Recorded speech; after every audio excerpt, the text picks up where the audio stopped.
Temple is 2-2 overall, 1-0 in the American. The Owls were in action Thursday against Tulsa. Temple won the game 31-17. Temple takes to the road this Saturday to play at Boston College for a noon Eastern Time start on ESPNU.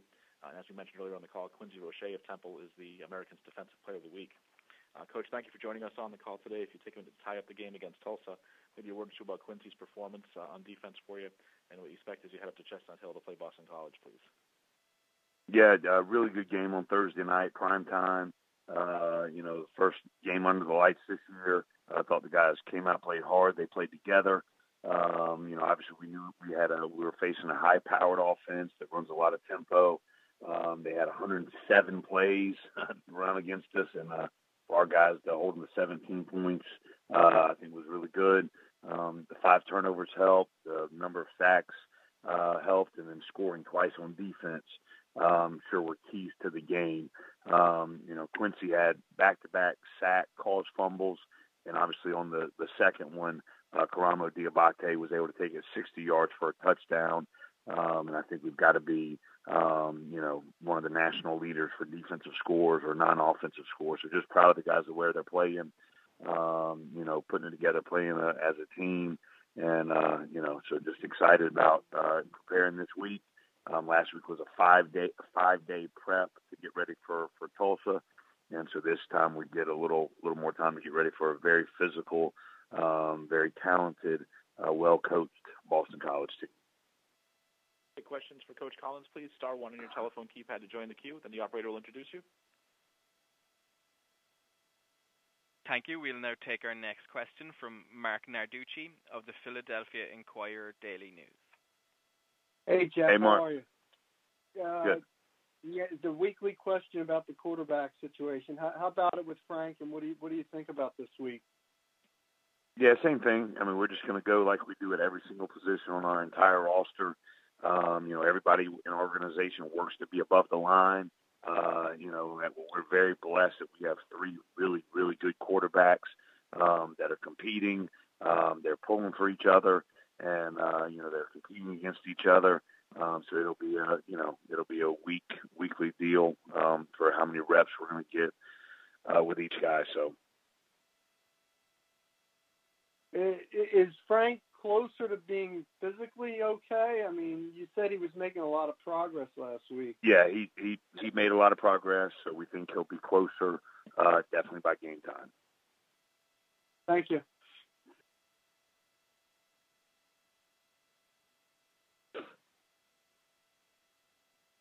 Thank you. We can now take our next question from Donald Hunt of the Philadelphia Tribune. Hey, Donald. Hey, Coach Collins, how you doing? Doing great. Listen, that's great. Can you talk about Karamo, who had the big touchdown run from you, and also what he's able to do on the defensive line? Yeah, I mean we're blessed. It all starts up in the middle of your offense, in the middle of your defense, and we've got 4 defensive tackles that I think are really, really good players.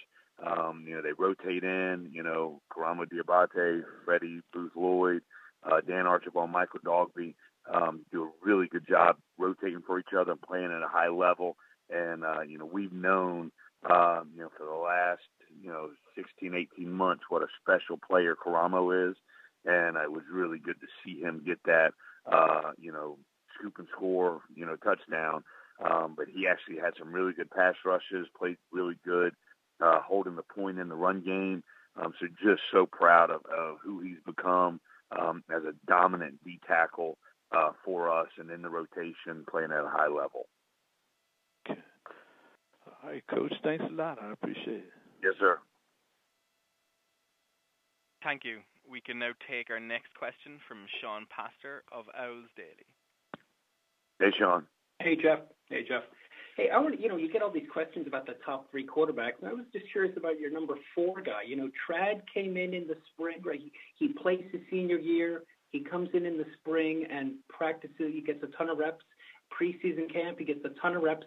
And now he's probably for the first time in a long time. I wonder what's his day-to-day, and, you got other guys, I believe, who are scout team guys. So what is, how do you what's Trad handling these days?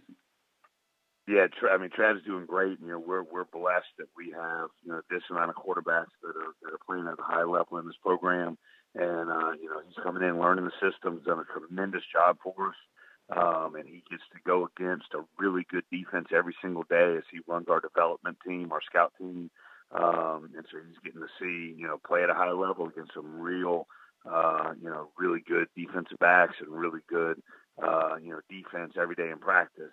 And he's studying the game, getting ready to play every single week, learning how to prepare like Frankie Newtown and Anthony Russo and Toddy do. So he's in every single meeting, and then just when we go to practice and we're ones and twos versus the developmental team, he's down there, taking reps against a really good defense. Okay, and then the other thing I wanted to ask about was sort of Boston College's running game and what they do versus what you guys loaded up to stop Maryland's running game and were successful there. We see another running team, but I suppose they're different. I wonder if you could describe how they're different. Yeah, sure. It's the Maryland running attack, which was very potent. I think our defense did a really good job compared to other defenses that have faced Maryland's attack. But Maryland's attack was always had a jet sweep component with a zone run game away from the jet sweep. Boston College run game is downhill. It is physical. They run powers. They run ISOs. They run zones. And it's a big physical offensive line, big physical tight ends. And I think, arguably one of the best running backs in the country. And, they do a really good job schematically with motions, with shifts, with different formations. And then at the end of the day, they're going to run downhill behind a really good, well-coached offensive line. And, they're big and physical. And so we've got to, be sound in our run fits, play a physical brand of football, to be able to stop them. Okay, thanks. Thank you. We can now take our next question from Dan Tortora of wakeupcalldt.com. Hey, Dan. Hey, Coach. How you doing? Good. To look at the defensive side of the ball for you through these first four games, an interception in every single game at least, multiple ones most recently, just what you can say about your team's ability to spy on the quarterback, obviously know that film, and to make the most of those opportunities with takeaways every single game so far. Yeah, absolutely. That's been a high priority for us. This defensive scheme, is built to create mayhem and create chaos and to cause confusion for the quarterbacks and to, create turnovers. I didn't feel that we had done that enough last year, but Coach Stacker and the rest of the defensive staff and our defensive players, the defensive leaders, really focusing on creating turnovers, getting the ball, and it's not just interceptions. Those are going to come. We have really good players, but the big thing is creating turnovers, creating fumbles, and that was one of the biggest things that I was proud of. We actually forced a couple of more that either went out of bounds or they, were a half a step to the ball before us to recover. So there were more balls on the ground, but we want to cause fumbles, strip the ball out, create takeaways, and that is a huge emphasis on everything that we do in this program, from our coaches to our players, everybody in the organization. And I wanted to ask you about a guy that we spoke about early on in the season, safety Rodney Williams, just what you've seen through the first four games from his play so far. Yeah, I think he's gotten better every single week, gotten more comfortable in the scheme, understanding leverage, understanding where his help is. And, he played 95 plays last Thursday night, and he's not 100% healthy, but he's out there battling. He's really embraced our culture of being tough, being physical.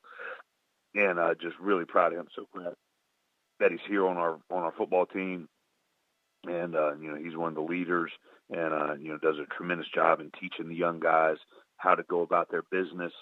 Him and Rocky Sin, if you put the man hours that they put in studying their opponent, working on their craft, working on their game, it's astronomical. So the young guys in this program, the young DBs especially, are learning how to play at a high level just by watching. Rodney Williams and Rocky Sin and Delvon Randall, how they prepare to be elite DBs in college football. Thank you, Coach. I appreciate that. Yes, sir. Coach, thanks so much for the time today. We look forward to hearing from you once again next Monday.